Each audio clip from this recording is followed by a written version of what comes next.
Radyo na buntag, mga people. This is my temporary routine every Sunday. Manayo da ita diri og tubig kay panayag sa ramo agas diri sa 4th floor. Mao kung makaagas, pangsayuran gajud ang mga dapat sudlan. Kini di ang sliding door sa office, gahit na gajud ka aladyaw iniablihan.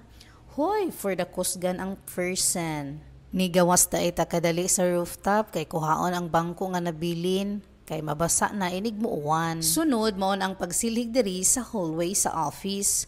Kay doon na may mga ginagmay nga mga abugod hangtod na diri sa hagdanan.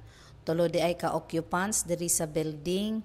Ang first floor to second floor mao ang Philippine Statistic Authority kan PSA ang nagrent.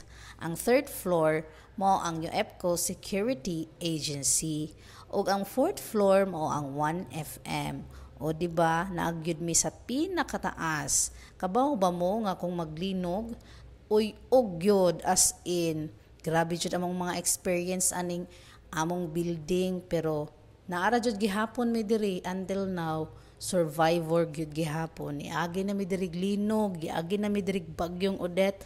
Naara gihapon mi diri tungod kay. Naara man jud mi diri murag comfortable. Bitaw oy, di off man unta na ko karon pero tungod kay kulang pa man mi og kauban, ako na lang usa ang mag-back up.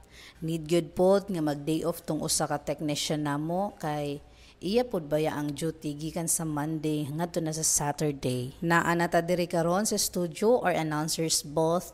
At the same time, technical control area kay naa diri ang OTS. Ug natingala mo nganong nagunsa ko, nagbutang daay ko og mga ads, og mga kanta, kanang inyo bitaw mabatian sa radio or radio, mao na kami ang mga nagkontrol.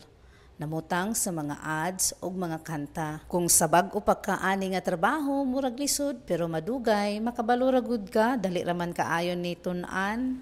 Take note, dili magtingog ang radio ha, og walay technician.